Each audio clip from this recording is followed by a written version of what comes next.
कोई भी सपना साकार करने के लिए सबसे जरूरी है सही कोच का होना। चुनिए YJ सक्सेस ट्रैक को और करे अपने ITI and boiler based for PSU job का सपना साकार। Download the app now. चलिए फिर आज का क्लासेस हमारा फ्यूल्स देख रहे थे हम लोग। बॉयलर में ऐसे कौन कौन से फ्यूल है जो हम यूज करते हैं और उसकी प्रॉपर्टी क्या है और कैसे हम उसके अप्रोक्सीमेट एनालिसिस या केमिकल एनालिसिस या जो उसके फिजिकल प्रॉपर्टीज है वो सभी चीजें के बारे में हमने एक एक करके देख रहे हैं। तो अभी हमने जस्ट किसी भी फ्यूल का क्या खत्म किया है, उसकी स्पेसिफिक ग्रेविटी क्या होती है, पोर पॉइंट क्या होता है, फ्लैश पॉइंट क्या होता है, ये सभी चीज हमने अभी देखे थे। अब उसके बाद हम लोग स्टार्ट करते हैं एक एक चीज को। जैसे कि आज हम लोग देखेंगे बॉयलर में जो यूज करते हैं कोल, तो कोल की प्रॉपर्टी कैसे हम लोग चेक करते हैं, कौन कौन से ग्रेड के कोल होते हैं, टाइप्स ऑफ कौन से बॉयलर में यूज किया जाता है, या कोल की ग्रेडिंग कैसे की जाती है, किसके आधार पर किया जाता है, कहां से लाया जाता है, उसकी अल्टीमेट एनालिसिस कैसे होती है, अप्रोक्सीमेट एनालिसिस कैसे होती है, मॉइस्चर क्या है, कोल ब्लेंडिंग क्या है, इन सभी चीज के ऊपर हम लोग आज डिस्कस करेंगे। तो आज के क्लासेस बहुत इंपॉर्टेंट है, तो चलिए क्लास को स्टार्ट करते हैं। Coal classification, properties of coal, PF लिखा हुआ है वो ऑफ है, ये of. Properties of coal, coal की क्या प्रॉपर्टी होती है इसको थोड़ा सा समझते हैं। जनरली जो हमारे इंडिया में आते हैं कोल, वो तीन प्रकार से कोल हम लोग ज्यादातर देखते हैं, ठीक है। एक हमारा कहलाता है बिटुमिनस, एंथ्रासाइट और एक लिग्नाइट, है ना। तो कौन सा सबसे अच्छा होता है, तो हमारा एंथ्रासाइट कोल सबसे अच्छा होता है, फिर बिटुमिनस, फिर उसके बाद में लिग्नाइट कोल होता है। तो तीन अप्रोक्सीमेटली हम लोग क्या देखते हैं, हमारे जो इंडिया में कोल है वो जनरली तीन टाइप्स के सप्लाई किए जाते हैं। अब इसमें आपका एंथ्रासाइट का सेमी एंथ्रासाइट आएगा, बिटुमिनस का देखेंगे तो सब बिटुमिनस कोल आता है, लिग्नाइट का देखेंगे तो सेमी लिग्नाइट आता है। तो ये जो क्लासिफाइड किया गया है, कोल को अलग अलग नाम दिया गया है, इसका मेन पर्पज ही है कि उसमें मॉइस्चर का परसेंट, उसमें GCV ग्रॉस कैलोरीफिक वैल्यू कितना आता है, वो सभी इसमें डिफाइंड होता है। एंथ्रासाइट कोल अगर आप बोल दिए तो उसमें मॉइस्चर नहीं के बराबर होनी चाहिए, ठीक है। उसकी इग्निशन क्वालिटी बहुत अच्छी होनी चाहिए, हाई एस कंटेंट नहीं होना चाहिए, कोल ब्लेंडेड नहीं होना चाहिए, है ना, उसमें इम्प्योरिटीज नहीं होनी चाहिए। तो ये सभी उसमें क्या रहते हैं, प्री डिफाइंड रहते हैं। चलिए इसको थोड़ा सा समझते हैं। कोल की क्लासिफिकेशन की अगर हम बात करें तो कोल क्लासिफिकेशन में क्या है, coal is classified into three major types, namely anthracite, bituminous and lignite coal. However, there is no clear demarcation between them, and coal is also further classified in semi-anthracite, semi-bituminous and sub-bituminous. Anthracite is the oldest coal from geological perspective, ठीक है। Anthracite क्या है, हमारा सबसे oldest है। Oldest होना means ये सबसे शुद्धतम रूप है। एंथ्रासाइट कोल का क्या है, हमारा सबसे शुद्धतम रूप होता है और ये ओल्डेस्ट फॉर्म है। जो भी न्यूएस्ट फॉर्म रहेगा वो क्या रहेगा, हमारा इम्प्यूरिटीज रहेगा, वो प्रॉपर पका नहीं रहेगा, है ना। तो जो ओल्ड कोल है वो ज्यादा महंगा रहेगा, दैट्स कॉल्ड एंथ्रासाइट कोल। क्या है, हमारा ओल्डेस्ट फॉर्म ऑफ कोल है। It is a hard coal composed mainly of the carbon with the little volatile content and partially no moisture. इसमें क्या है, particularly no moisture, इसमें moisture नहीं होता है। Lignite is the youngest coal form of geological perspectives. अब youngest coal की बात करें तो कौन सा है, हमारा lignite coal, जो अभी नया नया बन रहा है, उसको हम क्या बोलेंगे, youngest coal बोलेंगे। It is a soft coal composed mainly from the volatile matter and moisture content with the low fixed carbon. Fixed carbon refer to the carbon in its free state. No combined with the other element. Volatile matter refer to those combustible constituent of the coal that is vaporized when coal is heated. इसका मतलब क्या है कि जो हमारा कोल नया कोल रहेगा उसको यंगेस्ट कोल, जिसमें हमारा अभी प्रॉपर वो पका नहीं है तो उसमें बहुत सारे मॉइस्चर्स होंगे, बहुत सारे उसमें कंटामिनेशन होगा, धूल डस्ट कण होगा, जिसके वजह से वो क्या होगी, उसमें इम्प्योरिटीज ज्यादा रहेगी। तो हम जब उसको उपयोग करेंगे तो क्या होगा, वो ज्यादा अच्छे से बर्न नहीं हो पाएगा या उसमें ज्यादा कैलोरीफिक वैल्यू नहीं आएगा। तो इसीलिए हमारे पास सबसे बेस्ट कोल कौन सा होता है, एंथ्रासाइट कोल होता है। फिर उसके बाद बिटुमिनस कोल, फिर उसके बाद में लिग्नाइट कोल। एंथ्रासाइट कोल क्या है, सबसे ओल्डेस्ट है। मिड में क्या आएगा आपका, बिटुमिनस कोल। और सबसे यंगेस्ट में कौन सा आएगा, तो लिग्नाइट कोल आता है। ये आपके ऑब्जेक्टिव क्वेश्चंस में भी पूछे जा सकते हैं। The common coal are used in Indian industries are bituminous and subbituminous coal। ज्यादातर हम लोग किसका उपयोग करते हैं, bituminous and subbituminous coal का उपयोग करते हैं। The gradation of Indian coal based on its calorific value is as follow। किसके हिसाब से हम लोग उसको ग्रेडिंग करते हैं, तो कैलोरीफिक वैल्यू के अनुसार उसको ग्रेडिंग किया जाता है। आपके यहाँ भी जो कोल सप्लाई होता है, बोलते हैं ना, ए ग्रेड का कोल है, बी ग्रेड का कोल है, सी ग्रेड है, डी ग्रेड है, ई ग्रेड है, एफ ग्रेड है। तो ऐसे कहां तक आता है, जी ग्रेड तक हमारा कोल उपलब्ध होता है। ठीक है, ए ग्रेड कोल का जो हमारा कैलोरीफिक वैल्यू है किलो कैलोरी प्रति केजी, वो कितना होता है, 6200 किलो कैलोरी प्रति केजी होता है। मतलब जब 1 केजी कोल को जलाया जाएगा तो उसमें 62 किलो कैलोरी हीट जनरेट होगा। अब 62 किलो कैलोरी हीट जनरेट होगा, मतलब ये बहुत ज्यादा है। 1 केजी जब जला रहे हैं तो इससे हमारा स्टीम प्रोडक्शन क्या होगा, कम से कम 5 से 7 केजी स्टीम जनरेशन होगा। ठीक है, 5 से 7 केजी अगर 1 केजी आप कोल जला दिए, तो अगर 1 टन कोल जला दिए तो लगभग 8 से 10 केजी का स्टीम जनरेशन होगा। 8 से 10 टन स्टीम जनरेशन हो जाए। ठीक, नेक्स्ट आता है बी ग्रेड कोल। बी ग्रेड कोल के अंतर्गत कितना इसका जीसीबी रहेगा, तो 5600 से लेके 6200। सी ग्रेड का रहता है आपका 4940 से 5600। उसके बाद में डी ग्रेड का 4200 से 4900। ई ग्रेड का 3300 से 3360 से 4200। और एफ ग्रेड का 2400 से 3360। और जी ग्रेड का 1300 से लेके 2400 तक के जीसीबी में पाए जाते हैं। क्लियर है, तो ये था इसका GCB with grading. A grade coal में कितना रहेगा, तो 6200। बी ग्रेड कोल में कितना, तो 5600।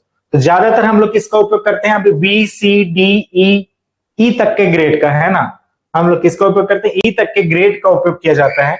लेकिन इंडिया में नॉर्मली जो हमारा कोल अवेलेबल है वो क्या है, डी ई और एफ ग्रेड का कोल हमारे पास अवेलेबल है। डी ई और एफ ग्रेड का कोल इंडिया में अवेलेबल है, जिसका जीसीबी कितना रहता है, 4200 से 4900 तक रहता है। क्लियर है, और जो बाहर से हम लोग मंगाते हैं वो है ए बी और सी ग्रेड के कोल को हम लोग ज्यादातर इसको मंगाते हैं। आगे देखते हैं, ये जो 4 इंपॉर्टेंट हमारे पास कोल हैं, कौन कौन से, एक एंथ्रासाइट कोल, दूसरा बिटुमिनस कोल, तीसरा सब बिटुमिनस कोल और चौथा लिग्नाइट कोल। बिटुमिनस एक ही है लेकिन इसमें हम लोग सब बिटुमिनस डाल दिए। ठीक है, तो एंथ्रासाइट कोल क्या है, एकदम चमकदार आपको दिखाई देगा। ठीक, उसके बाद आता है बिटुमिनस, थोड़ा सा कम चमकदार रहेगा। सब बिटुमिनस में थोड़ा सा एकदम ब्लैकिश रहेगा। उसके बाद में लिग्नाइट में क्या रहेगा, थोड़ा डस्ट पार्टिकल्स आपको दिखाई देगा। क्लियर है, तो सबसे अच्छा कौन सा है हमारे लिए, एंथ्रासाइट। और एंथ्रासाइट कोल हमारे इंडिया में अभी नहीं निकाले जाते। ठीक है, ये कहां से, ऑस्ट्रेलिया वगैरह से इंपोर्ट किया जाता है, नाइजीरिया, ऑस्ट्रेलिया, इन सभी से इसको हम लोग इंपोर्ट करते हैं। ठीक है, तो आपको कोल की अगर ग्रेडिंग समझ में आ गई है तो आपको एक चीज बता देता हूं, ऐसा कोल जिसका कैलोरीफिक वैल्यू कितना हो, 5500 किलो कैलोरी प्रति केजी हो। 5500 किलो कैलोरी प्रति केजी किसका है, तो लगभग हमारा सी ग्रेड का कोल 4940 से लेके 5600 है।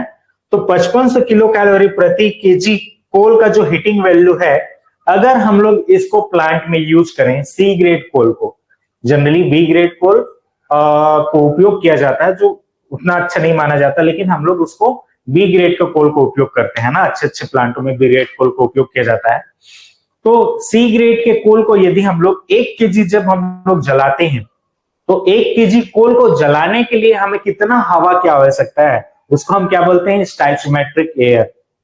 स्टोइचियोमेट्रिक एयर मतलब किसी भी फ्यूल को जलाने के लिए या एक अमाउंट ऑफ फ्यूल को जलाने के लिए हमें कितना फ्यूल की आवश्यकता है, that's called stoichiometric air flow बोला जाता है। तो 1 kg of coal need to 6.62 क्या है एम क्यूब एयर, ठीक, क्यूबिक मीटर एयर की आवश्यकता होगी। मतलब जब 1 kg कोल को हम जलाएंगे तो उसे कितना चाहिए एयर, 6.62 एम क्यूब एयर की आवश्यकता होती है।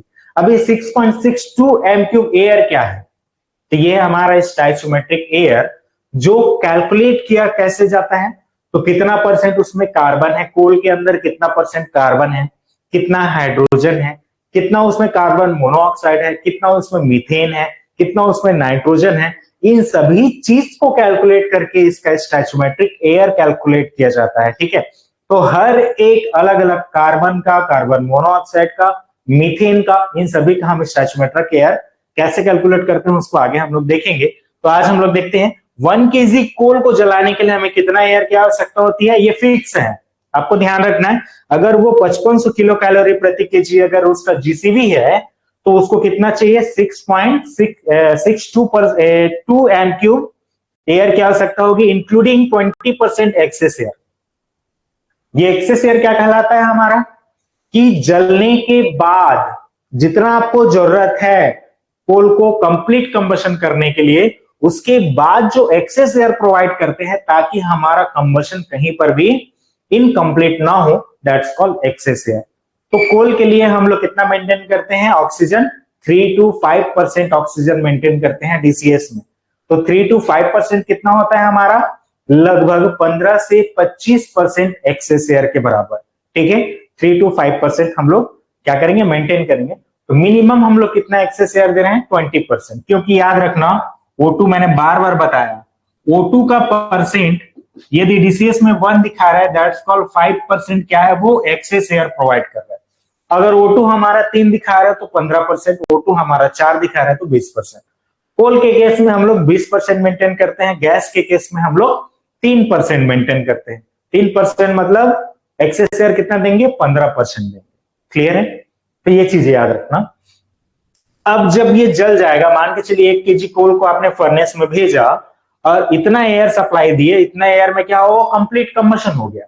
तो जब वो कंप्लीट कंबशन होगा तो उसका जो फ्लू गैस है वो क्या होगा, ज्यादा जनरेट होगा। एयर हमने जलाने के लिए इतना दिया, कोल 1 kg कोल था, जब वो जला तो फ्लू गैस में कन्वर्ट हुआ, और फ्लू गैस का वॉल्यूम क्या हो जाएगा, वहां पे बढ़ जाएगा।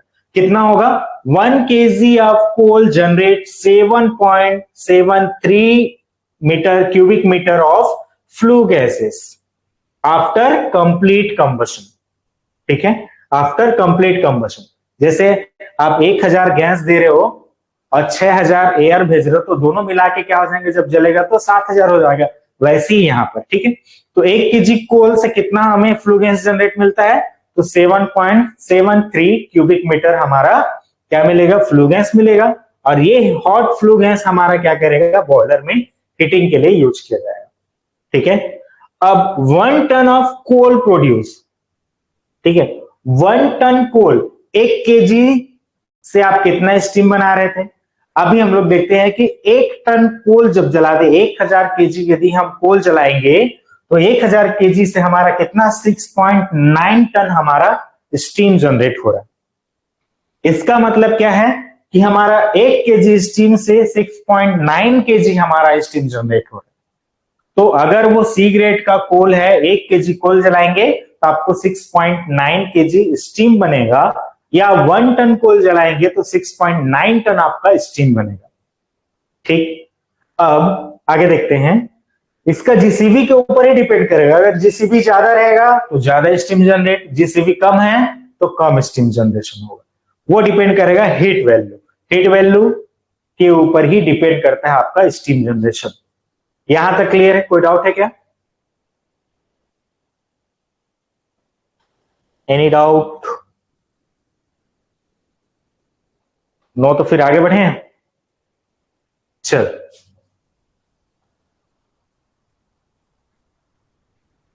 नेक्स्ट आता है, the chemical composition of coal has the strongest influence on this combustibility. The properties of coal are broadly classified as 2 types. किसमें, एक उसका फिजिकल प्रॉपर्टी और दूसरा हमारा आता है केमिकल प्रॉपर्टी। फिजिकल प्रॉपर्टी के अंतर्गत हम लोग क्या क्या देखेंगे? हीटिंग वैल्यू सबसे पहला आता है हमारा heating value. Heating value of coal varies from coal fire to coal field to coal field. Means क्या हो रहा है? कोल का जो हीटिंग वैल्यू है, जिसको हम लोग जीसीबी के बारे से बात करते हैं, तो हर जगह जीसीबी सेम नहीं मिल सकता। हो सकता है किसी खदान में जीसीबी कम मिले, किसी खदान से जो कोयला निकल रहा है उससे कम जीसीबी मिले या ज्यादा मिल जाए। तो coal field to coal field क्या होता है? ये वेरी होता है। ठीक है। The typically GCV for the various coal are given. First देखते हैं GCV for various coals. Parameter की अगर बात करें, लिग्नाइट कोल जो इंडियन कोल है, वो लिग्नाइट कोल की जीसीबी हमको कितने मिलती है? 4500। जो इंडियन कोल है वो 4000 तक मिलता है।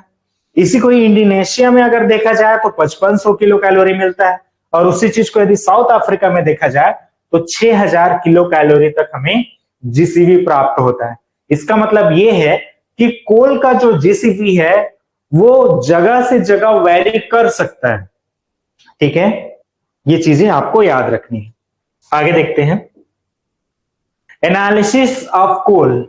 कौन कौन सा? अल्टीमेट एनालिसिस देखेंगे, अल्टीमेट एनालिसिस और प्रॉक्सिमेट एनालिसिस। ये दो मेथड है जो आपको कोल में जानकारी रखना बहुत जरूरी है, और ये आपके इंटरव्यू के क्वेश्चंस में हमेशा पूछे जाते हैं। What is the ultimate analysis of coal and what is the proximate analysis of coal. Ultimate analysis क्या है, इसको थोड़ा सा समझते हैं। The ultimate analysis determine all coal component element solid or gaseous, and the proximate analysis determine only the fixed carbon, volatile matter, moisture and S%. proximate analysis में क्या हम लोग देखेंगे? fixed carbon, volatile matter, moisture and S% देखेंगे। the ultimate analysis is determined in a properly equipped laboratory by skilled chemist। हमें क्या करना पड़ेगा? ultimate analysis के लिए skilled आपको केमिस्ट की आवश्यकता पड़ेगी, जबकि प्रॉक्सिमेट एनालिसिस के लिए हमें क्या है? Can be determined with simple apparatus। It may be noted that proximate has no connection with the word proximate, approximate. ठीक है, आगे देखते हैं मेजरमेंट ऑफ मॉइस्चर। अब जब हम लोग अल्टीमेट एनालिसिस या प्रॉक्सिमेट एनालिसिस करेंगे तो कुछ कुछ पॉइंटें आपको ध्यान में रखते चलना है, जैसे कि उसमें मॉइस्चर कितना है किसी कोल में, किसी कोल में आपका वोलाटाइल मैटर कितना है, ये सभी चीजें हम लोग एक एक करके निकालते चलेंगे। क्लियर है? तो जब भी आपके प्लांट में कोई सैंपल आता है, सैंपल मींस मान के चलिए कि बहुत सारा कोल आ गए, ये कई ट्रक कोल एक जगह पर ला करके रख दी, तो कोल का सैंपल कैसे लिया जाता है? एक यहां से थोड़ा सा उठाया जाएगा, एक यहां से थोड़ा सा उठाया जाएगा, यहां से उठाया जाएगा, यहां से उठाया जाएगा, यहां से उठाया जाएगा और बीच से उठाया जाएगा। जब 6-7 जगह से उसको क्या करेंगे? सैंपल को कलेक्ट करेंगे, सातों को ला करके क्या किया जाएगा? एक जगह पर ला करके इसको मिक्स कर दिया जाएगा, और मिक्स करने के बाद इसको क्या कर देते हैं? पीसा जाता है, मतलब उसको फाइन कर दिया जाता है, पाउडर के फॉर्म में कन्वर्ट कर दिया जाएगा। ठीक है, जब ये पाउडर के फॉर्म में होगा, अच्छे से इसको मिक्स कर दिए हैं, एक ट्रैक्टर से जो आया है या ट्रक से जो आया है उसका सैंपल लिए, सैंपल को लेकर के थोड़े थोड़े हर जगह से सैंपल लेकर के एक जगह लाए, सबको मिक्स किए, मिक्स करने के बाद इसको क्या किया हम लोग? पाउडर के फॉर्म में कन्वर्ट किए। अब इसके बाद क्या करना है? इस पाउडर के फॉर्म वाले को हम लोग को थोड़ा सा सैंपल लेना है। कितना? 100 ग्राम्स। मैं अप्रोक्सीमेट बता रहा हूं, 100 ग्राम्स। अब इस 100 ग्राम में कई जगह पर 10 ग्राम से भी हम लोग चेक करते हैं, और कई जगह 100 ग्राम से भी चेक किया जाता है। ठीक है, अब चलिए इसको थोड़ा सा देखते हैं। Measurement of moisture. मॉइस्चर को आप कैसे आइडेंटिफाई कर सकते हैं? मान के चलिए कोई रेत है, रेत में मॉइस्चर है कि नहीं है वो चीज आपको कैसे पता चलेगा? मान के चलिए कि एक गीला आटा है, गीला आटा को अगर आप हीट दे दिए तो वो क्या हो जाएगा? हीट पड़ते हुए वहां से जितना भी वाटर पार्टिकल्स है वो वेपराइज हो जाएंगे, वेपराइज हो जाएगा, तो उसके बाद उसका वेट क्या हो जाएगा, हल्का हो जाएगा। सिंपल सा लॉजिक है ना।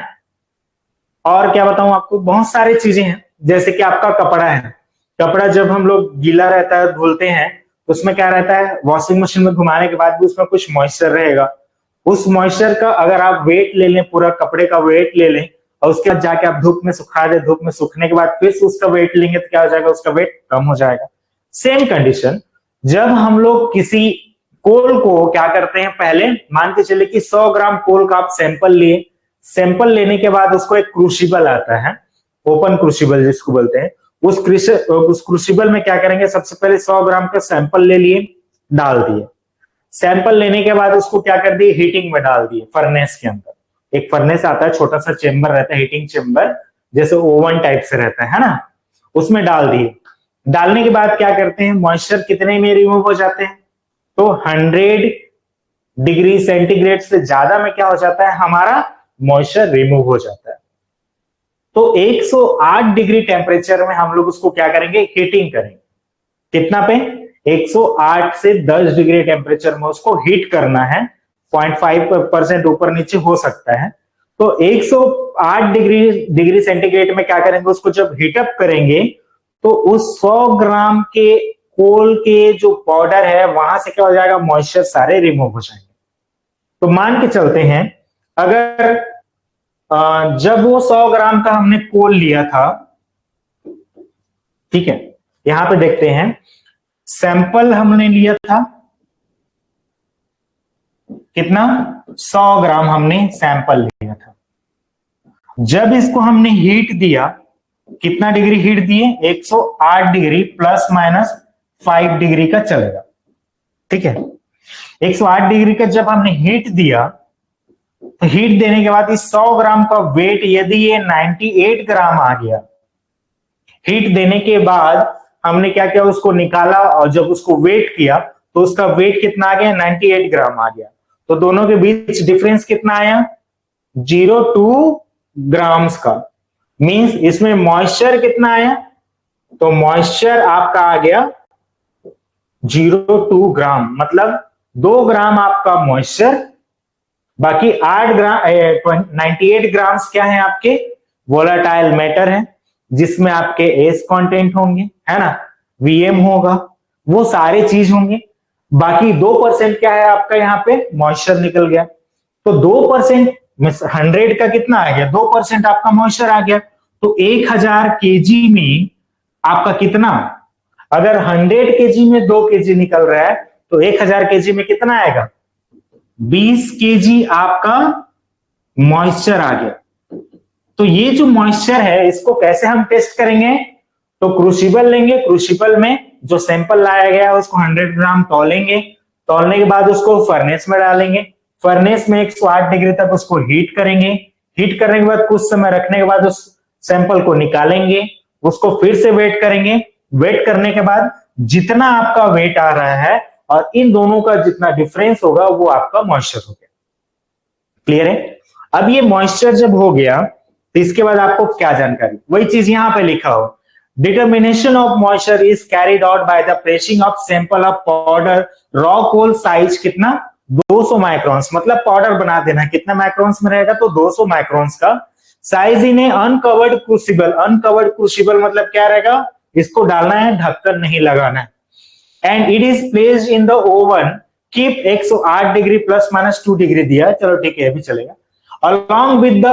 along with the yield, then the sample is cooled to the room temperature and wait again. जब उसका रूम टेम्परेचर आ जाएगा तो फिर से उसको क्या करना है, वेट करना है। वेट करने के बाद the loss in weight represent moisture. Loss in weight मतलब 100 ग्राम था, अब यदि वो 98 ग्राम हो गया तो कितना लॉस हुआ हमारा, 2 ग्राम का। तो वो 2 ग्राम हमारा क्या है, मॉइस्चर। ठीक है, ये चीज समझ में आया। दूसरा आता है measurement of volatile. Volatile matter जब हमारा निकल जाता है किसी भी कोल से तो केवल उसमें क्या बचता है, हमारा कोक बच जाता है। जब भी देखना आपका जो सीओजी गैस हम लोग यूज करते हैं तो कोल से हम लोग क्या बनाते हैं, कोक में कन्वर्ट करते हैं। तो कोल से जब कोक में कन्वर्ट होता है उसको हम लोग बोलते हैं सीओबी में। सीओबी क्या होता है, कोक ओवन बैटरी। तो कोल से कोक बनाने के प्रोसेस के दौरान हम लोग वोलेटाइल मैटर को क्या कर देते हैं, वहां से रिलीज कर देते हैं, और बाकी जितना भी फिक्स कार्बन है वो सभी उसी में ही रहता है। अब फिक्स कार्बन के साथ में हाइड्रोजन, सीओ, ये सभी चीजें रहेगा। तो मेजरमेंट ऑफ वोलेटाइल क्या होगा, matter fresh sample a crucible coal is weighted. फिर से यहां पर हम लोग क्या करेंगे, मान के चलते हैं कि 100 ग्राम हमने वेट लिया, ठीक है, प्लेस इन कवर्ड क्रूसिबल। अब जो क्रूसिबल था उसको हमने क्या कर दिया, कवर कर दिया। 100 ग्राम लिए, वेट कर लिया, वेट के बाद उसको क्रूसिबल में डाला, क्रूसिबल को हमने ढक दिया, ढक्कन लगा दिया। उसके बाद इसको क्या कर दिया हमने, हीटेड इन फर्नेस। कितना डिग्री में, अब 900 डिग्री सेंटीग्रेड पर जब इसको गर्म करेंगे, प्लस माइनस हमारा 15 डिग्री सेंटीग्रेड रहेगा। मतलब 915 डिग्री या 800 हमारा 85 डिग्री तक वो वेरी कर सकता है। तो जब हम इसको गर्म करेंगे तो for the methodological including that the for carbon and ash the sample is cooled in weight, loss of weight represent moisture and volatile matter, the remainder is coke or fix carbon and ash. इसका मतलब क्या है, अब जब इसको 1500 degree तक लेके गए, उसको हीट किए, हीट करने के बाद उसको एक्चुअल में 8 घंटा यहाँ पे रखा जाता है, ये भी 8 आवर्स इसको रखा जाता है, तब जाके वो कोक में कन्वर्ट होता है। तो इस टेम्परेचर पे जब उसको बना के रखेंगे, और जब इन प्रेजेंस ऑफ एयर रहेगा कि विदाउट प्रेजेंस ऑफ एयर रहेगा, तो इसमें हम लोग एयर सप्लाई नहीं देते हैं, ठीक है। एयर देंगे तो जल जाएगा वो, और जल जाएगा तो हमारा फिक्स कार्बन जल जाएगा, सॉरी। तो इसको क्या करेंगे, 900 डिग्री सेंटीग्रेड पे गर्म करेंगे। गर्म करने के बाद जब इसको रूम टेम्परेचर इसका आ जाए, मतलब ठंडा कर देंगे 900 डिग्री के बाद, 8 घंटे तक रखेंगे 900 डिग्री में। जब वो ठंडा हो जाए, तो ठंडा होने के बाद रूम टेम्परेचर पे आ जाए, तब उसका फिर से हम क्या करेंगे, वेट लेंगे। जब उसको वेट लिया जाएगा तो क्या होगा, वेट जितना भी कम हुआ, अब मान के चलते हैं कि हमने 100 ग्राम्स लिए थे, लेकिन यहाँ पे वीएम टेस्ट कर रहे हैं। वीएम को हम लोग क्या बोलते हैं, वोलेटाइल मैटर। वीएम के लिए जो सैंपल था, इस सैंपल का वेट कितना था, 100 ग्राम, ठीक है। जब आपने इसको हीट दिया, हीट कितने में दिए, 900 degree centigrade plus minus 15 degree centigrade. कितना टाइम तक रखे, तो यहां कोक बनाने के लिए 8 आवर्स मिनिमम लगेगा, ठीक है, कोल से कोक पूरी तरीके से निकालने के लिए। जब आपने फिर सैंपल का रूम टेम्परेचर आया, मान के चलते हैं कि 20 डिग्री सेंटीग्रेड को 35 डिग्री सेंटीग्रेड तक अगर आ गया रूम टेम्परेचर, तो इसका फिर से हमने वेट कैलकुलेट किया। अगर हमारा वेट मान के चलते हैं कि इसका वेट आ गया अब 65 या 70 आ गया, 70 ग्राम्स आ गया, ठीक है। तो डिफरेंस क्या आया, कितना डिफरेंस आया, 100 ग्राम का सैंपल था, अभी आ गया हमारा 70 ग्राम। मतलब कितना टोटल हमारा निकल गया, 30 ग्राम निकल गया, ठीक है। तो 30 ग्राम निकल गया, तो हमारा वोलेटाइल मैटर कितना है इसमें, 100 ग्राम में वोलेटाइल मैटर कितना आया, तो 100 ग्राम में जो वोलेटाइल मैटर आया, ये आएगा कितना, ये जो है 30 ग्राम निकला है, इसमें क्या है, वीएम प्लस मॉइस्चर है। तो वीएम प्लस मॉइस्चर है, तो मॉइस्चर तो आपने पहले ही कैलकुलेट कर लिया, कितना, 100 ग्राम में कितना था मॉइस्चर, 0.02 ग्राम, मतलब 2 ग्राम आपका मॉइस्चर था। तो 30 ग्राम में कितना होगा, कितना परसेंट, तो 30 का 2% आपको निकाल देना है, 30 ग्राम्स का 2%, मतलब 2% था ना वहां पे। तो 2% जब हम लोग यहां से निकाल देंगे, या तो टोटल हम ऐसे कर सकते हैं कि 2 ग्राम हमारा यहां से निकल गया, लेकिन ये परसेंट में रहेगा तब जाके फिक्स आएगा। अगर 2% हम इसको निकाल दें तो कितना आएगा, 3 दूनी 6, मीन्स कितना आ गया, 0.6 आ गया। तो 0.6 आया परसेंट में, तो हमारा यहां पे टोटल कितना आ जाएगा, 29.4 ग्राम ये क्या आ जाएगा हमारा Vm आ जाएगा। अगर उसको बाई वेट लेंगे तो बाई वेट में भी आप इसको कितना कर सकते हो, 2 ग्राम आपका मॉइस्चर था, मॉइस्चर वहां से निकल गया और आपका 28 ग्राम क्या हो जाएगा, आपका वोलाटाइल मैटर हो जाएगा। ठीक है, तो इस चीज को ध्यान देना। अगर परसेंटेज में है तो यहां से टोटल निकलेगा मॉइस्चर और वोलाटाइल मैटर, तो यह कितना आ जाएगा हमारा 28 आ जाएगा ग्राम। ठीक है, तो 100 ग्राम के सैंपल में हमारा वोलाटाइल मैटर कितना आ गया, तो इसको हम लोग लिख लेते हैं 28 ग्राम्स। मॉइस्चर कितना आया, एम से डिनोट कर रहे हैं मॉइस्चर, तो हमारा आ गया 2 ग्राम्स। टोटल हो गया हमारा 38 ग्राम, ये सॉरी 30 ग्राम। और टोटल वेट हमने कितना लिया था, 100 ग्राम लिया था। तो अभी बचा है हमारे पास 70 ग्राम।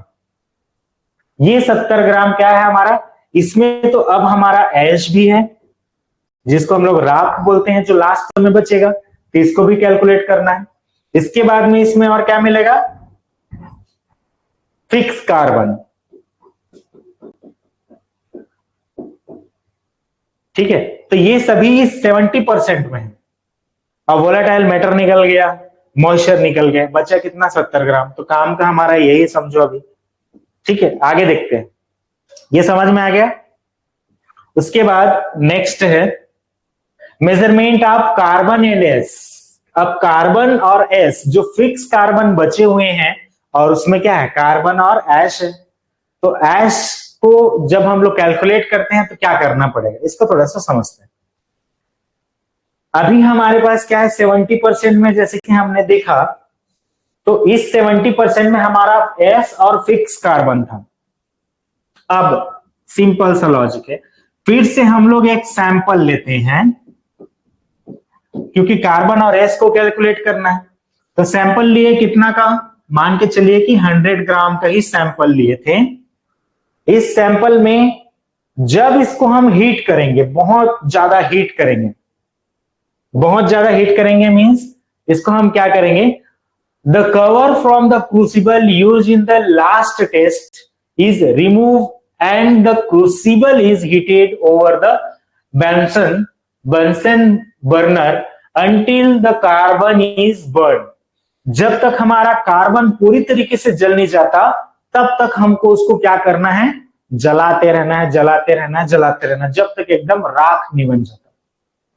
जैसे घर का लकड़ी जब आप जला देते हैं चूल्हा में तो क्या होता है, वो जलते रहता है, जलते रहता है, लेकिन एक टाइम के बाद क्या होता है, लास्ट स्टेज में वो पूरा राख बन जाता है। कोयला भी नहीं, कोयला है मतलब वो फिर से जलेगा, राख बन जाना पूरा। जब वो राख व्हाइट कलर का बन जाता है तब तक उसको क्या करना है, आपको क्रूसिबल में जलाते रहना, जलाते रहेंगे, जलाते रहेंगे। फिर एक स्टेज आएगा जब वो पूरी तरीके से जलना बंद हो जाएगा, केवल उसमें राख पार्टिकल्स बच जाएगा जो व्हाइट कलर का छोड़ देगा, जो कैसे भी करके भी आप उसको जला नहीं पाएंगे।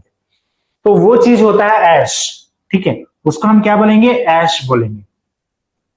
तो ऐश की अगर बात करें तो 100 ग्राम के सैंपल में जब हमने उसको कंप्लीट कंबशन किया, एकदम ज्यादा जब जला दिए, अब जलाने के बाद जो ऐश बचा उसको जब हमने वेट किया, तो वेट करने के बाद यदि इसमें मान के चलते हैं कि 10% या 10 ग्राम आपका ऐश निकला पूरा जलाने के बाद, मतलब वहां से आपको फिक्स कार्बन हटा दिए, वोलाटाइल मैटर्स हटा दिए, मॉइस्चर हटा दिए, अब बचा क्या हमारे पास, ऐश बचा। तो ऐश कितना आया हमारा, जब लास्ट में तौले तो 10 ग्राम आया। 100 ग्राम से कितना डिफरेंस आया, 10 ग्राम। तो टोटल डिफरेंस कितना हुआ यहाँ पे, 90 ग्राम का। अब आपको पता है 90 ग्राम में क्या है हमारा, माइनस कर दो, 28 ग्राम क्या है हमारा, Vm है। 2 ग्राम्स क्या है हमारा, मॉइस्चर है। और टोटल ये 90 ग्राम्स है। तो इसको जब घटा देंगे तो हमारा कितना बचा, ये 60 ग्राम्स। तो ये क्या है हमारा 60 ग्राम्स,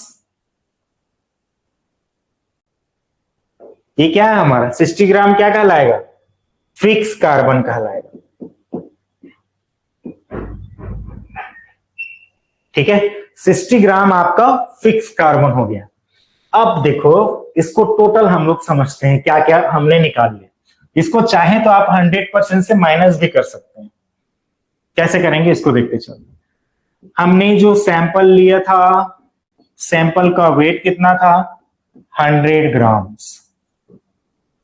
ठीक, जब 100 ग्राम में हमने 108 degree plus minus 2 degree centigrade में उसको गर्म किया तो वहां से मॉइस्चर निकल गया। तो मॉइस्चर को हमने कैपिटल एम से डिनोट करना है, कितना आया, 0.02 ग्राम्स आया। फिर हमने उसको 900 डिग्री टेम्परेचर तक गर्म किया तो वहां से क्या हो गया, वो वोलेटाइल मैटर वीएम रिमूव हुआ। तो वीएम हमारा कितना आया, 28 ग्राम्स आया। अब वीएम के बाद में जब हमने उसको कंप्लीट कंबशन किया तो कंप्लीट कंबशन के बाद जो हमारा एश आया, वो एश कितना था हमारा, 10 ग्राम्स था। अब हम चाहें तो यहां से क्या कर सकते हैं, डायरेक्ट हमारा फिक्स कार्बन को निकाल सकते हैं। तो फिक्स्ड कार्बन हमारा कितना आएगा, तो जो सैंपल है हमारा उसी से ही माइनस कर देंगे। 100 माइनस कितना आ जाएगा, इसको चलिए जोड़ देते हैं। तो ये हो गया हमारा 0.2 ग्राम, 28 ग्राम प्लस 10 ग्राम, टोटल कितने हो गए, 100 माइनस, इसको अगर माइनस कर देंगे तो 40 इक्वल्स टू हमारा कितना आ जाएगा, 60 ग्राम। ये हमारा क्या आ गया, फिक्स कार्बन आ गया। समझ में आया फिक्स कार्बन कितना है, 60 ग्राम से। आप इस मेथड से भी आप निकाल सकते हैं। ओके, चलो आगे देखते हैं। तो ये दोनों समझ में आ गया, फिक्स कार्बन आपके पता चल गया, एज भी पता चल गया। अब आते हैं अप्रोक्सीमेट एनालिसिस। अप्रोक्सीमेट एनालिसिस क्या कहलाता है, approximate analysis indicate the percentage by weight of the fix carbon, volatiles and ash and moisture content in coal. The amount of fixed carbon and volatile combustible matter directly contribute to the heating value. ठीक है, क्या क्या, आपका fix carbon and volatile matter, ये दोनों क्या करता है, डायरेक्ट आपको हीटिंग वैल्यू देता है। चाहे वो वीएम हो, वीएम मतलब आप सीओजी गैस जो यूज करते हो ना, सीओजी गैस में क्या रहता है हमारा, वीएम आता है, मतलब वोलाटाइल मैटर होता है जिसको हम बॉयलर में जलाते हैं as a gas fired boiler, तो वो वीएम होता है। जैसे कोल से कोक बना, कोल से आप सीडीसीपी बॉयलर में जो चलाते हैं, हीटिंग करते हैं, कोल को क्या करते हैं हम लोग, ठंडा करते हैं कोक ड्राई कूलिंग प्लांट में।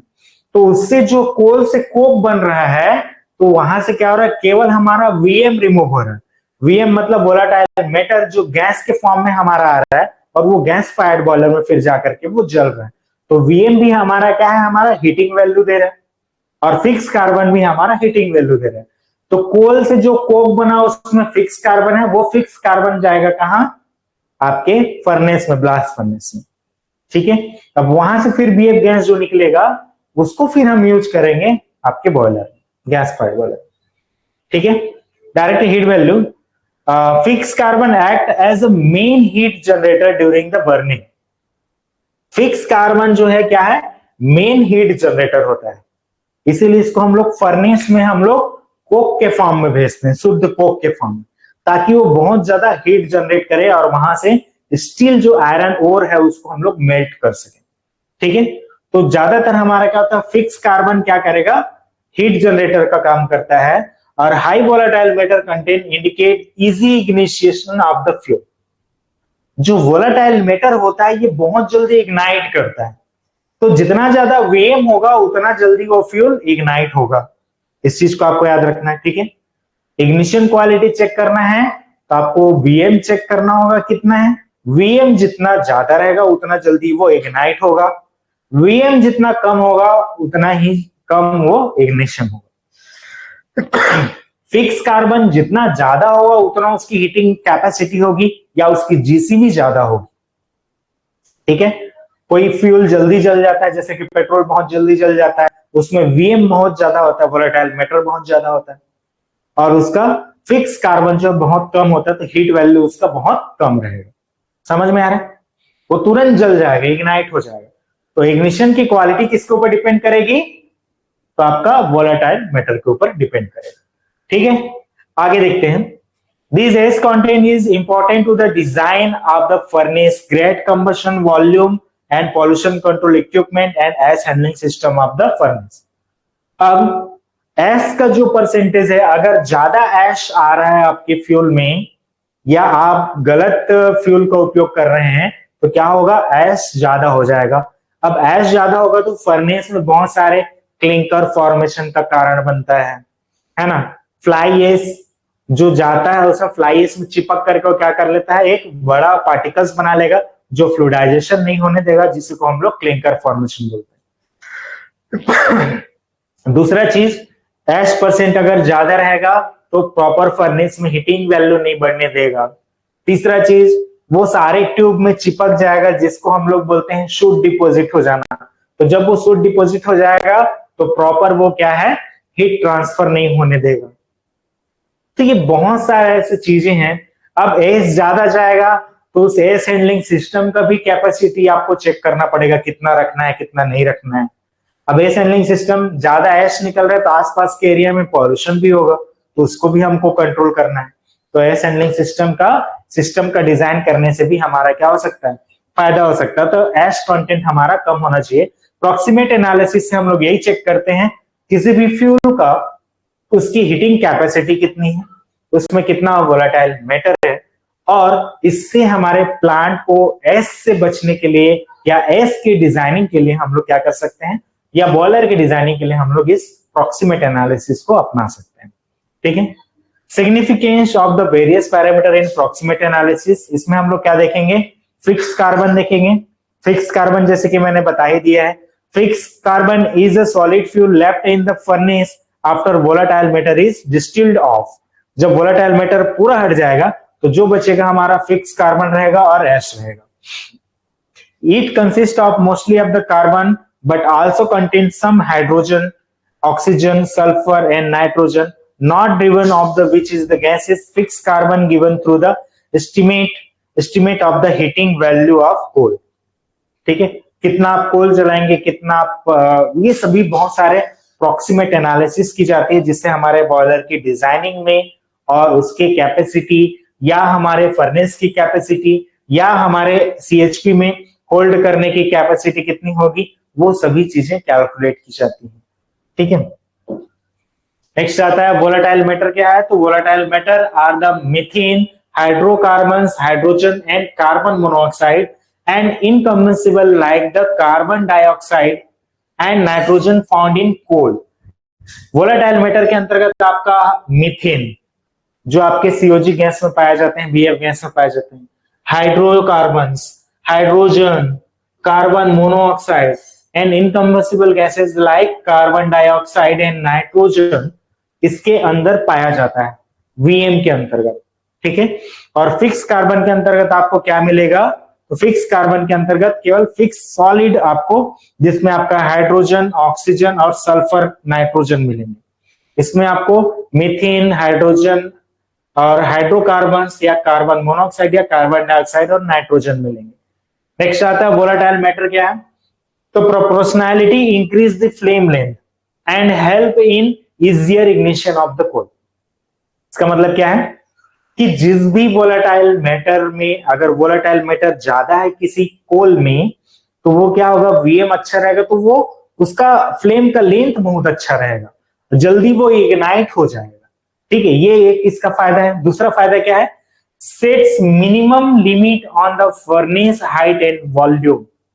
अब जो जल्दी जल रहा है और ज्यादा हीट कैपेसिटी दे रहा है तो इसका मतलब क्या है कि हम बॉयलर के मिनिमम लिमिट पे हम उसको सेट कर सकते हैं। दैट्स कॉल्ड उसके फर्नेस का हाइट कितना रखेंगे या उसका वॉल्यूम जो है मिनिमम हम कम करके क्या कर सकते हैं, बॉयलर को डिजाइन कर सकते हैं, जब हमारा फर्नेस में जलने वाले कोल का पहले से पता हो तो।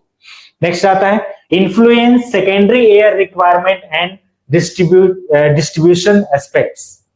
सेकेंडरी एयर आपको ज्यादा देने की जरूरत नहीं है। ठीक है।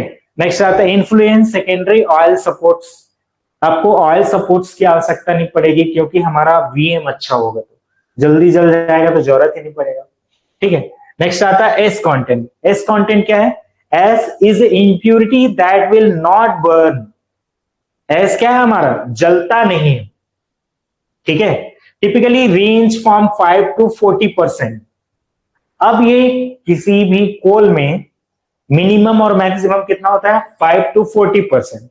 अगर ज्यादा ऐश है, मान के चलिए कि 100 ग्राम में यदि हमारा 30 ग्राम ऐश निकल गया तो बाकी क्या बचेगा, ठीक है, मॉइस्चर रहेगा, वोलेटाइल मैटर रहेगा और फिक्स कार्बन रहेगा। तो अगर हमारा 30 से 40% ऐश है, मतलब हमारा वो 60% क्या है, 60% भी नहीं, उससे भी मॉइस्चर भी रहेगा, ठीक है। तो मॉइस्चर भी हटा दिया जाए तो मैक्सिमम हमारा लगभग 55% यूजेबल लायक रहेगा, बाकी 45% वेस्टेज। तो ये हमारा क्या, वेस्टेज। तो इस कंटेंट का ज्यादा होना हमारे बॉयलर के लिए सही नहीं है, ठीक है, ये जितना कम हो उतना अच्छा है। फर्स्ट आता है reduce handling and burning capacity. अगर किसी कोल में एस परसेंट बहुत कम है, दैट्स कॉल वो बहुत अच्छा है, ठीक है, एस परसेंट कम होना चाहिए। इससे हम क्या कर सकते हैं, हैंडलिंग करने में, जैसे कि इसको हम लोग एस हैंडलिंग सिस्टम बड़े बड़े जो लगा के रखते हैं, या राखड़ को फेंकने का जहां पे दिक्कत आता है, तो उसको हम क्या कर सकते हैं, कंट्रोल कर सकते हैं। साथ ही साथ में बर्निंग की कैपेसिटी बढ़ाई जा सकती है अगर एस कंटेंट कम होगा तो। नेक्स्ट आता है इंक्रीज हैंडलिंग कॉस्ट। अगर एस परसेंट ज्यादा है तो उसको हैंडल करने में हम लोग को दिक्कत होगा, उस एस को बाहर डिपॉजिट करने में दिक्कत होगा। कोल जहां पे आपको 1 टन जलाने से आपका काम बन जाता है, वहां पे आपको 1.5 टन कोल जलाना पड़ेगा, क्योंकि उसका 55% ही आप यूज कर पाओगे और 45% आपका वेस्टेज हो जाएगा। नेक्स्ट आता है affect combustion efficiency and boiler efficiency. जाहिर सी बात है, जब एस ज्यादा रहेगा तो आपकी कंबशन की एफिशिएंसी भी कम होगी, साथ ही साथ बॉयलर की एफिशिएंसी तो ऑलरेडी कम होगी ही, क्योंकि उसमें एस डिपोजिशन हो जाएगा। तो ये चीजें आपको याद रखनी है। Causes clinker and slagging. Slag deposit होना, जैसे कि आपने देखा होगा ट्यूब के ऊपर रस्ट लग जाता है, उसमें सूट डिपॉजिट हो जाता है, तो वो चीजें आपको हटानी पड़ेंगी। क्लियर है? तो ये था कुछ इंपॉर्टेंट पॉइंट्स। क्लिंकर बन जाना मतलब फर्नेस के अंदर क्लिंकर का फॉर्मेशन हो जाना। क्लिंकर मींस फ्यूजन टेम्परेचर से ज्यादा जब बेड टेम्परेचर का बढ़ जाता है टेम्परेचर, तो वो क्या करता है, एस के साथ मिक्स होकर वो क्लिंकर का फॉर्मेशन कर देता है। क्योंकि एस में क्या होते हैं, फाइन पार्टिकल्स होते हैं। अब ये फाइन पार्टिकल्स भी इंपॉर्टेंट है, डस्ट एकदम फाइन पार्टिकल्स होता है, और फाइन कोल अगर मिल गया तब तो और परेशानी बढ़ जाएगी, ठीक है। तो यहां तक समझ में आया क्या इंप्योरिटीज। आगे देखें, नेक्स्ट आता है मॉइस्चर कंटेंट। मॉइस्चर कंटेंट क्या है, मैंने पहले बता दिया। Moisture in a coal must be transported, handling and store since the replace combustible matters is decrease the heat content per kg of coal typically range 0.5 to 10%। Moisture का जो percentage है वो कितना होता है, 0.5 से लेके 10% तक। मॉइस्चर जितना ज्यादा होगा उतना ही ज्यादा आपको दिक्कत आने वाला है, क्योंकि बरसात के दिन में देखोगे एफबीसी बॉयलर वालों की हालत खराब होती है, क्योंकि कोल में बहुत ज्यादा मॉइस्चर आ जाता है तो क्या होता है, जल्दी से फर्नेस में जलता नहीं, बहुत ज्यादा हीट तो खुद खा जाता है क्योंकि मॉइस्चर को रिमूव करने के लिए। तो ये सारी चीजें प्रॉब्लम्स आती हैं, और ये किसकी वजह से होगा, अगर आपके पास में प्रॉपर स्टोरेज नहीं होगा, या प्रॉपर हैंडलिंग करने के लिए जगह नहीं होगा, या ट्रांसपोर्टेशन में ट्रक में देखते हो लोड होके आता है कोल, वो पानी में भिगते भिगते आता है, या कई जगह पर टेम्परेचर न बढ़ जा करके खुद उसमें पानी डालना पड़ता है ताकि वो उसकी इग्निशन टेम्परेचर को कम रखी जा सके, ठीक है। तो ये सभी चीज की वजह से हमारा मॉइस्चर बढ़ जाता है। अब हमारा मॉइस्चर बढ़ेगा या कम रहेगा तो उससे क्या फायदे, तो इंक्रीज हीट लॉसेस। हमारा हीट लॉस क्या हो जाएगा, बढ़ जाएगा, क्योंकि बरसात के दिनों में घर में जो चूल्हा जलाते हैं तो लकड़ी क्या रहता है, कच्चा रहता है, तो देखो जल्दी से जलता नहीं है, ज्यादा टाइम लगता है, तो ज्यादा टाइम लगेगा तो आपका प्रोडक्शन लॉस हुआ ना, तो वो चीजें। नेक्स्ट आता है due to evaporation of the superheating of vapour. जब तक कच्चा लकड़ी पूरी तरीके से वो हीट की वजह से पूरा क्या बोलना चाहिए कि हीट की वजह से उसका वेपर ना निकल जाए, तब तक वो लकड़ी जल्दी से जलता नहीं।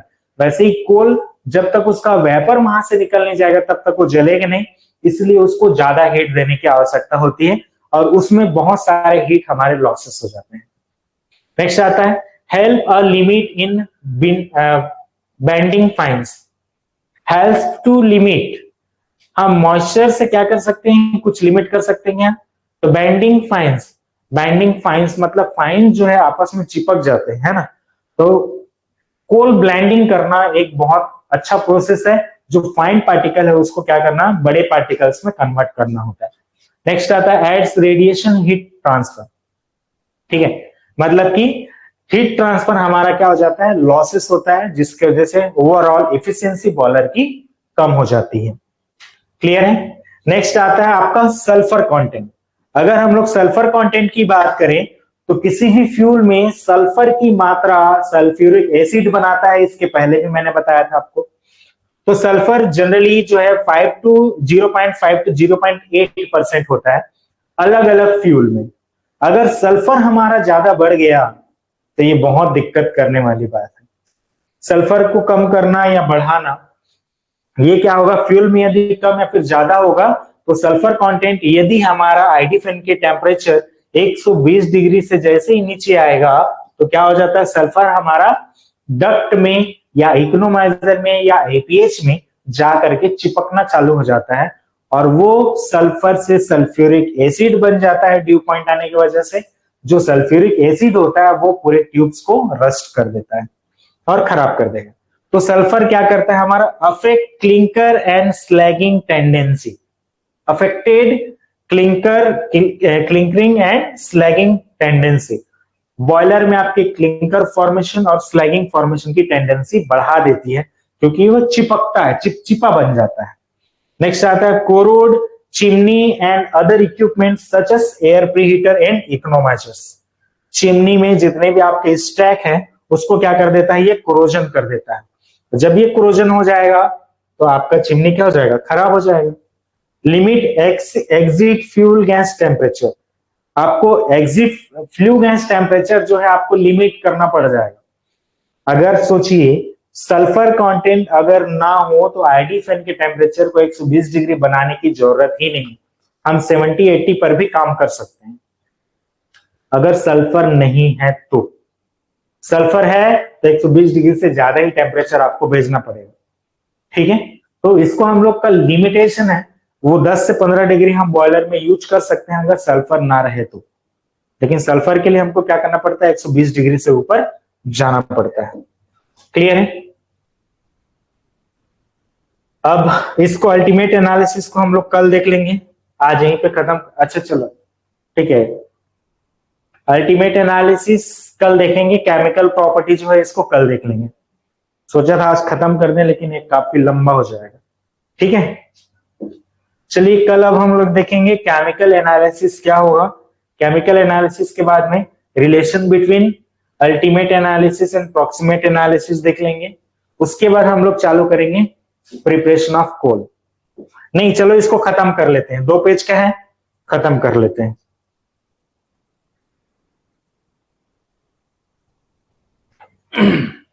ठीक है, केमिकल प्रॉपर्टी में हम लोग देखेंगे अल्टीमेट एनालिसिस। प्रॉक्सिमेट समझ में आ गया था, अल्टीमेट एनालिसिस क्या है। The ultimate analysis indicate the various element chemical constitutes such as carbon, hydrogen, oxygen, sulfur, etc. useful determining the quantity of coal required for the combustion and volume and composition of the combustible gases. The information is required for the calculation of flame temperature and the flue gas duct designing.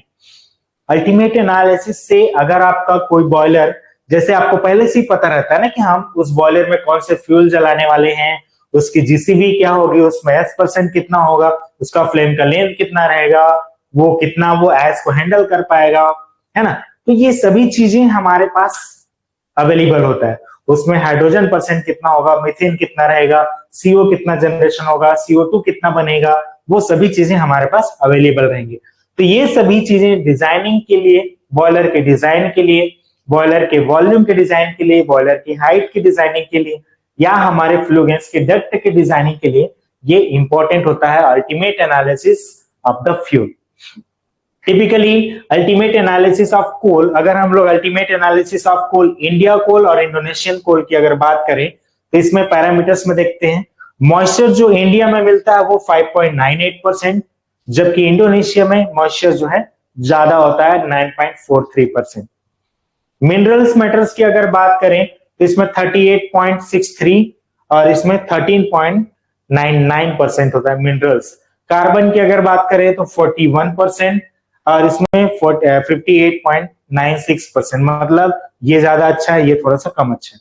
Hydrogen की अगर बात करें तो 2.76%, इसमें 4.16%, मतलब Indonesian कोल अच्छा है। Nitrogen की अगर बात करें तो 1.22, नाइट्रोजन जितना कम होगा उतना अच्छा है, तो 1.02, ये इंडोनेशियन कोल ज्यादा बेटर है। सल्फर की अगर बात करें, सल्फर 0.41, इसमें 5.6 है, ये हमारे लिए सही नहीं है। इस मामले में हमारा इंडियन कोल ज्यादा अच्छा है। ऑक्सीजन की अगर बात करें तो ऑक्सीजन 9.89% है, जबकि इंडोनेशियन कोल में 11.88% है। तो ऑक्सीजन भी क्या है, हमारे इसके साथ ही तो मिला हुआ है, परसेंटेज में देखा जाए तो ज्यादा बेटर कौन है, हमारा इंडियन कोल, इंडोनेशियन। यहाँ पे अब यहाँ पे मॉइस्चर की बात करें तो मॉइस्चर हमारे इंडिया में कम है, इंडोनेशिया कोल में ज्यादा है, तो ये हमारे लिए सही नहीं है। ठीक है, आगे देखते हैं relationship between ultimate analysis and proximate analysis. अब आपको कार्बन को डायरेक्ट निकालने के लिए कैसे आप ये फॉर्मूला को रट लेना पूरा, ये फॉर्मूला आपसे पूछे जाते हैं। जैसे हमको कार्बन निकालना है, हमने एक अभी देखा था, क्या देखा था हमने, 100 ग्राम का हमने सैंपल लिया था। 100 ग्राम में परसेंट वाइज अगर हम देखेंगे तो एम मतलब मॉइस्चर हमारा कितना था, 2% था। ठीक है, 2% मतलब 2 था, नंबर्स में देखेंगे तो 2 था। वीएम कितना था, वोलेटाइल मैटर हमारा 28% था, मतलब ये 28 था, नंबर्स ऑफ वैल्यू में देखेंगे। हमारा 10 क्या था, एस था, 10s था, 10%, जिसमें नंबर ऑफ टेन्स आएंगे। बाकी जो बचे थे वो क्या थे, हमारे फिक्स कार्बन थे, एफसी कितना था हमारा, 60%, तो ये हमारा नंबर ऑफ 60 आ जाएगा। यही चीज को अगर हम लोग इस फॉर्मूले में फिट करते चले तो कार्बन परसेंटेज आपको निकालना है।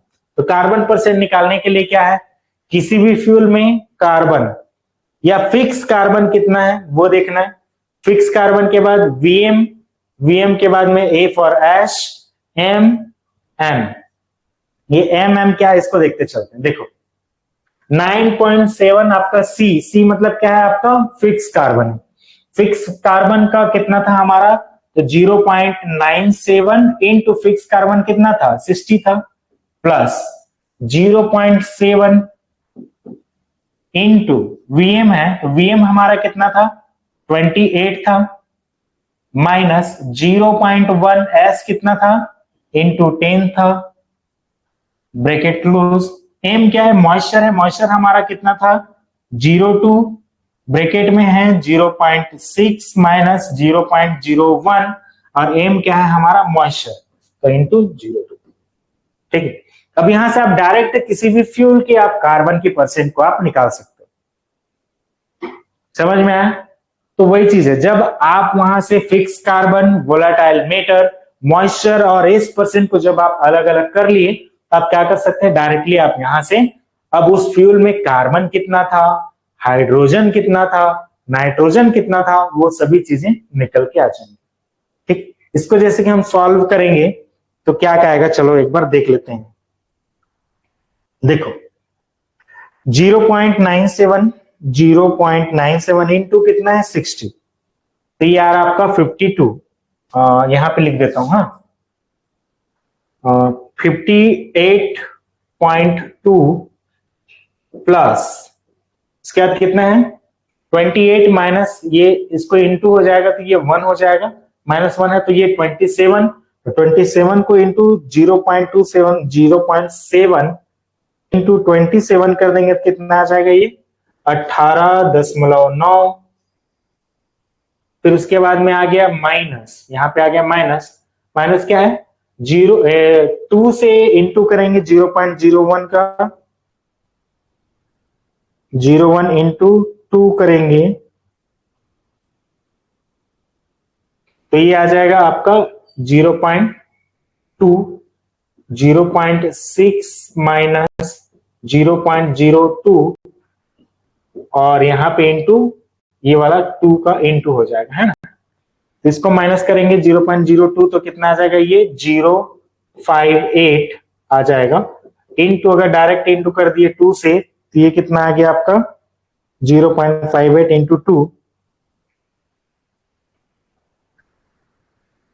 तो ये आ गया 1.16।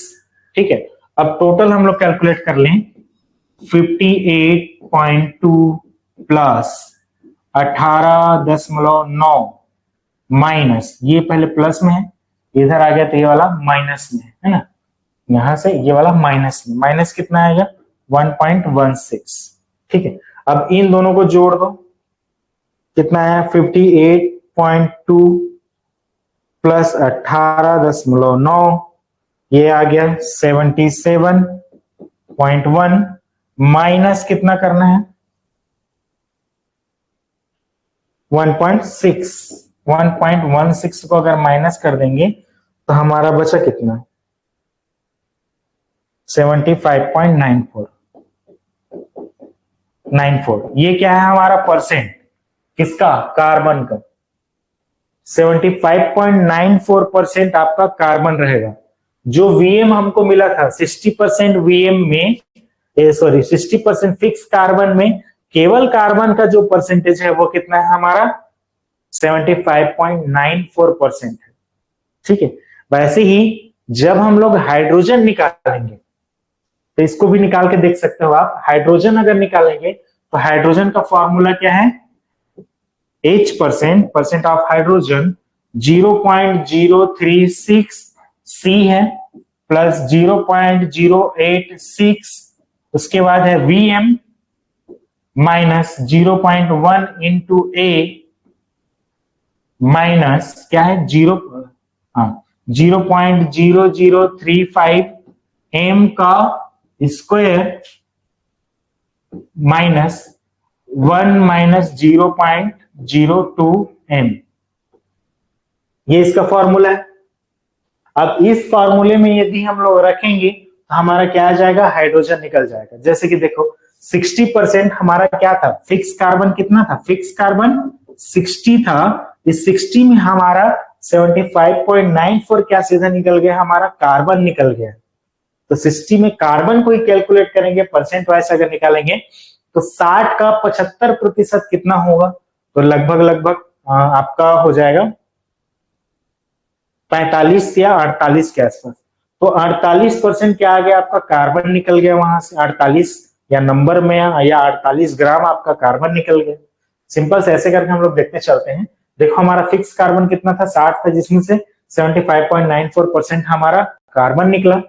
अब हाइड्रोजन निकालते हैं, उसमें हाइड्रोजन कितना रहा होगा, तो इसका फॉर्मूला देखिए 0.036 इंटू कार्बन, फिक्स कार्बन हमारा कितना था 60 प्लस 0.086 ब्रैकेट में Vm हमारा कितना था 28 माइनस 0.1 इंटू एस कितना था हमारा 10 माइनस 0.0035 इंटू एम, मॉइस्चर हमारा कितना था 2 था, तो 2 का स्क्वायर, M2 का स्क्वायर, ब्रैकेट में है हमारा 1 माइनस 0.02 इंटू एम मतलब मॉइस्चर मतलब 2। ये इसका हो गया फॉर्मूला। ठीक, चलिए अब इसको कैलकुलेट करते हैं। कैलकुलेट करेंगे तो क्या आ जाएगा 0.036 इंटू 60, तो ये आ गया आपका 2.16 प्लस ये वाला बचा हुआ है ना, तो पहले इसको हम लोग गुना कर देते हैं, इसका माइनस एक करेंगे 27 इंटू इसको इंटू करेंगे तो 0.086 इंटू 27 कर देंगे तो ये आ जाएगा आपका 2.322। ठीक, ये हो गया यहां तक, माइनस ये वाला भाग अलग है, यहां से उधर वाला माइनस हो गया। अब ये 2 का स्क्वायर मतलब 4 हो जाएगा, तो 4 में 0.0035 इंटू 4 कर देंगे तो ये आ जाएगा 0.014 सॉरी, ब्रैकेट में एक और है, वहां पे कुछ चीजें तो छूटा है ब्रैकेट के बजाय, यहाँ पे कुछ तो था।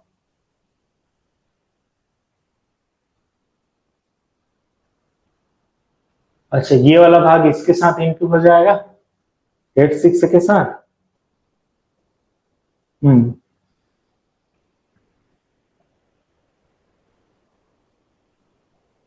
और ये वाला भाग इसके साथ इंटू हो जाएगा। ठीक,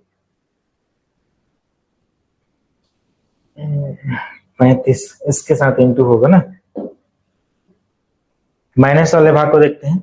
ये वाला आपका कितना आ गया, 0.014 इंटू ये वाला भाग कितना आ जाएगा, तो इसको चलिए करके देख लेते हैं। 0.02 इंटू 2 कितना आ गया, 0.04, माइनस 1 है, तो अगर हम लोग 0.04 में अगर माइनस 1 करेंगे तो कितना आ जाएगा, तो ये आ जाएगा 0.94 आ जाएगा, 96 आएगा। अब इसको 96 को इंटू कर देंगे इसके साथ, तो कितना आ गया, 0.014 इंटू 0.96 अगर कर देंगे तो ये टोटल वैल्यू आ जाएगा आपका 0.01344 आ जाएगा। माइनस से इधर इन दोनों को प्लस कर देंगे, क्या हो जाएगा 2.16 प्लस 2.322, इसका टोटल वैल्यू है 4.482। अब इस टोटल वैल्यू को इसमें माइनस कर देंगे तो हमारा हाइड्रोजन परसेंट आ जाएगा, कितना है, तो इस वैल्यू को इससे माइनस कर दो,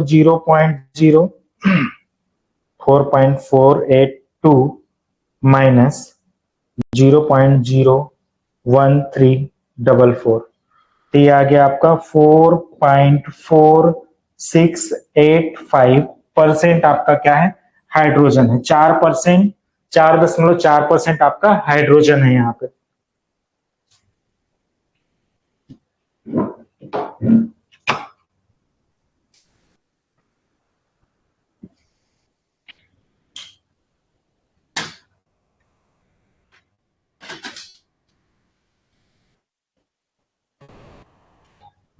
ठीक है, 4.46% क्या है आपका हाइड्रोजन रहेगा।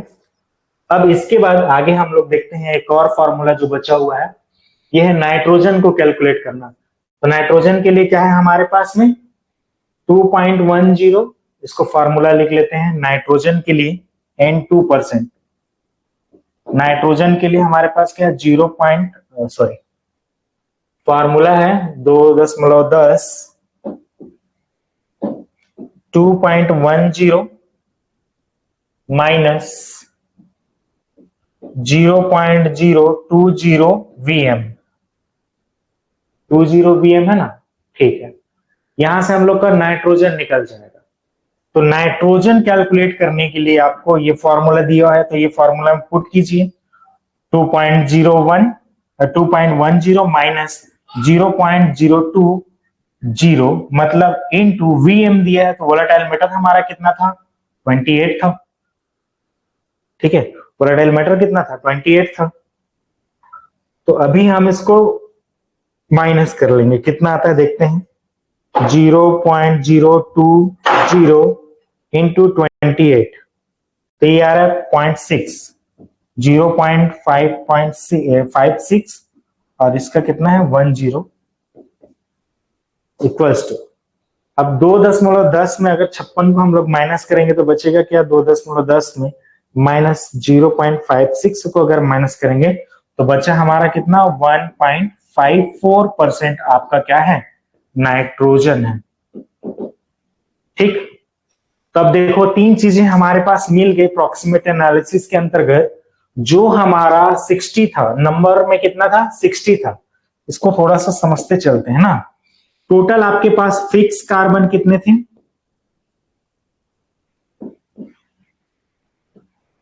अगर हम लोग वेट में देखें तो 60 ग्राम था, ठीक है। अब इस 60 ग्राम में हम लोग कार्बन देखेंगे तो कार्बन हमारा कितना था, कार्बन परसेंट हमारा कितना था, तो 75 पॉइंट कितना था कार्बन, 75.94% और हाइड्रोजन 4.4%, 75.94%, उसके बाद में आता है हाइड्रोजन का परसेंटेज कितना था, तो 4.4685%। उसके बाद में हमारा नाइट्रोजन कितना आया है, N2 जो है आया है हमारा 1.54%।